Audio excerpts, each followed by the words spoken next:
Well, hi everyone. I'm John Rentlin with a retro review of WCW Nitro from June 19th, 2000. Ernest Miller was the commissioner at this point.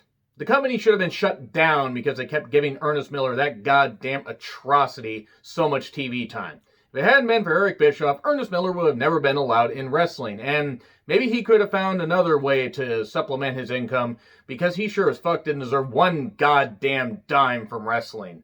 Near to Disco Inferno, near to others. Check out my Great American Bash rant if you want to see what I really thought of these guys. But boy, WCW should have been shut down way before this. I mean, as much as I love the talents, or some of the talents, I didn't love some of them. This company was so goddamn haphazardly booked. It was barely even, coherently put together. Nothing made sense in any of the storylines they tried to get together. Just went up in smoke. So we have two limos with Ernest Miller and the cronies, Mike Awesome and Jeff Jarrett arriving. And then Horace Hogan is in the ring. He wants to face Goldberg because Goldberg did what he did, laying out Horace last week and then putting Hogan through a table. And then here's Miller, and he says, well, there's going to be no outside interference tonight. Because, that actually was kind of refreshing not to see any outside interference. We just saw a bunch of bullshit with a whole bunch of matches, and then they kind of even went back on some of that shit with a, three-way Cruiserweight Championship match a little bit later. But then he has Scott Hall's contract. Here's Kevin Nash with Scott Steiner and one of the freaks, Medeja, I think.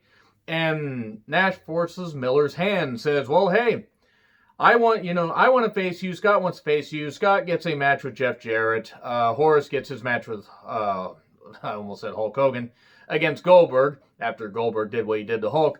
And Nash wants to face Miller for Scott Hall's contract. Unfortunately, this will not be the last time that a match would happen for Scott Hall's contract. So Miller says, okay, cool, you can do all that. You can do all that, just don't hurt me. And then Tank and Rick, almost sounds like Rick and Morty, attacking Palumbo and Stasiak backstage outside the production truck. And then more Miller time. Hooray, this is just what we fucking needed with this goddamn idiot here. You don't allow people that have no goddamn charisma to be on TV. That's what WWE 2020 is for. Anyway, Mike Awesome's going to be the special guest referee for the main event. And suddenly, we haven't had a match for... This is a 95-minute runtime for this episode. Just under 96 minutes, like 12 seconds under 96 minutes. I haven't had a match for 15 minutes. Throw a match out there. 3 counts in the ring, and then the Young Dragons show up. And this is when 3 count was obviously including Evan Courageous. And the Young Dragons had Jamie Noble under a mask to team up with Kaz Hayashi and Jimmy Yang, who would become Jimmy Wang Yang. Remember that when he was an Asian cowboy? He had a pretty catchy theme song and everything. And Vince likes to ruin Asian talents a lot. And this is a lot of flippy shit. Just out of nowhere, like literally. The match also maybe lasted 4 minutes, tops. I don't even think it lasted that long. Bunch of flippy shit. Triple team facebuster, 1, 2, 3. There you go. Lance Storm then shows up and takes out 3 count. Lance Storm's WCW debut.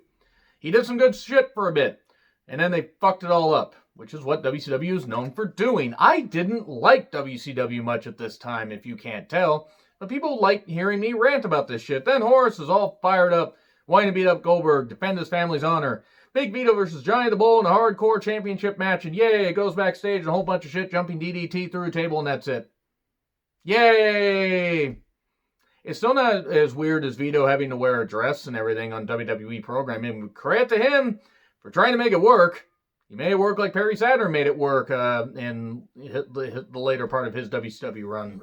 So anyway, Terry Funk then comes to help Johnny the Bull, saying he earned his respect, that kind of stuff, or something like that. And then the Misfits in action and the Filthy Animals are kind of brawling because Ray just blindsides Chavo. And then G.I. Bro leaves the Misfits in action and says, nah, you know what, fuck this, fuck you guys. Something like that. He didn't actually say that, but it would have been funny. So Positively Canyon is there, and then G.I. Bro shows up, who's obviously Booker T.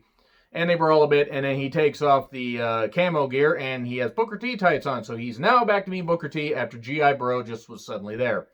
I guess a 30-day thing is up, and now he can be back to being Booker T because he's no longer fired? Who the fuck knows? So, Goldberg versus Horace Hogan, the human cyborg Goldberg, also had a terrible theme at this point when they were trying to push him as a heel, and it was a bad idea. Horace tries. Horace wasn't able to really do much of anything. Chair shot, spear, jackhammer, 1, 2, 3, there we go. And then Miller comes out with the briefcase and handcuffs the briefcase with Scott Hall's contract to Mark Madden, which means Madden may have been destroyed if Nash had gotten his hands on him. Oh well, whatever.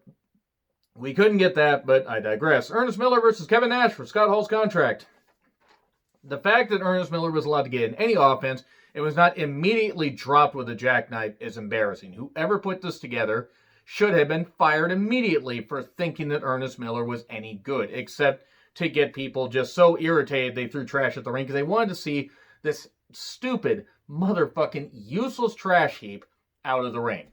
He may be the nicest fucking guy in the world. I don't give a shit. Because this is about his wrestling character. He's a goddamn atrocity. So then he gets briefcase unhandcuffed, and there's pictures of Ernest Miller in the briefcase, not the contract. So he goes to attack Ernest Miller. Goldberg shows up on the Titantron, has Scott Hall's contract, and says, come meet me at Great America, or not Great America Bash, Bash at the Beach 2000. We don't want to relive Great America Bash 2000, because now we have to relive Bash at the Beach 2000 in a couple weeks, and he eats the contract. Okay, a bit weird, but whatever. I guess it's a different kind of recycling.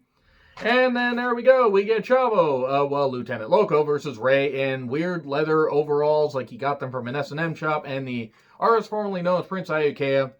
And Hoovy joined commentary.